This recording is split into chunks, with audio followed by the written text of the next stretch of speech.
जेके student update. तो इस video में हम बात करेंगे कि आपका पेपर राइटिंग के बारे में कि पेपर आप कैसे लिखेंगे, उसका आंसर कैसे लिखेंगे, क्योंकि ये एक ऐसी चीज़ है जिससे आपके मार्क्स इम्प्रूव भी हो सकते हैं और कम भी हो सकते हैं। तो ये वीडियो मैं आज इसलिए बनाई है क्योंकि आगे 10th 11th 12th के एग्ज़ाम आने वाले हैं, तो इसलिए ये वीडियो आपके लिए बहुत ही इंपॉर्टेंट होने वाली है।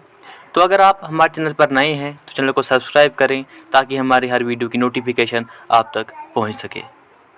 तो चलो हम मेन पॉइंट की बात करते हैं। तो सबसे पहले आपको 3 बातों का ध्यान रखना चाहिए जिसको हम बोलते हैं रिग, RIG।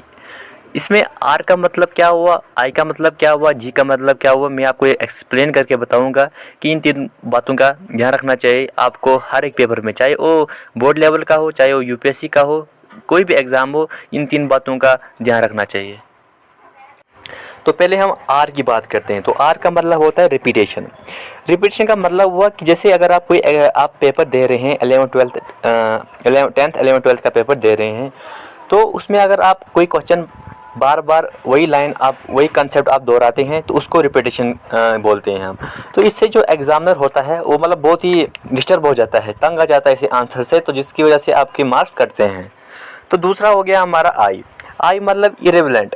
इरेलेवेंट का मतलब क्या हो गया कि जैसे अगर आप क्वेश्चन में आपको कुछ और पूछा गया है, आप कुछ और लिखते जा रहे हैं, मतलब जो पूछा ही नहीं गया है, तो इससे भी एग्जामिनर का थोड़ा मतलब माइंड जो है वो थोड़ा ख़राब हो जाता है। इससे भी आपके मार्क्स कट सकते हैं। तो कुछ लोग ये भी बोलते हैं कि मतलब आप एग्ज़ाम में पेजेस भरते जाओ, पेजेस बहुत सारे लिखते जाओ, मगर मैं आपको बता दूं कि पेजेस जो लिखने का उसका कोई फन ही नहीं है, क्योंकि आपको जो क्वेश्चन में पूछा गया है तो आप खाली उसका ही आंसर लिखें, चाहे वो शॉर्ट हो या चाहे वो लॉन्ग में आप लिखें, मगर आप बोलते इरेलेवेंट चीज़ों का इस्तेमाल नहीं करना है। मतलब जो चीज़ पूछी ही नहीं गई है उसको लिखना ही नहीं है। तो फिर तीसरे पे आता है जी मतलब जनरलाइजेशन। तो इसका मतलब ये हुआ कि कभी हम अपने आंसर को इतना जनरल कर देते हैं कि मतलब हम 3-4 पेजेस लिख देंगे, मतलब उसका कोई फन ही नहीं होगा, उसका कोई मीनिंग ही निकलेगा। तो ऐसे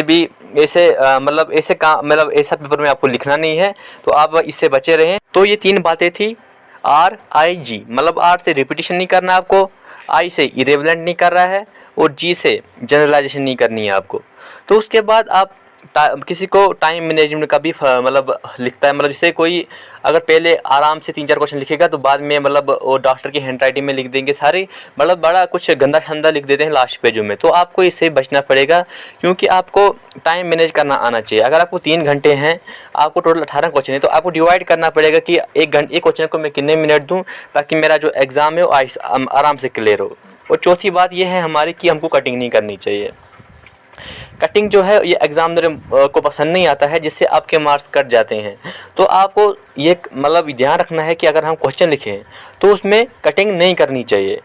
ये तो चौथी बात होगी। फिर 5वीं बात हमारी ये है कि अगर आप कोई क्वेश्चन लिख रहे हैं तो आपको क्वेश्चन के बीच में खाली पेजेस नहीं छोड़ने हैं।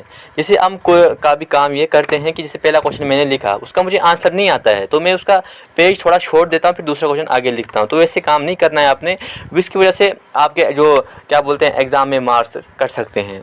तो फ्रेंड्स ये कुछ इंपॉर्टेंट वीडियो लगी मुझे। जैसे क्या बोलते हैं 10th 11th 12th के एग्ज़ाम आने वाले हैं, तो ये ट्रिक्स जो है आपके लिए बहुत ही इंपॉर्टेंट होने वाली है।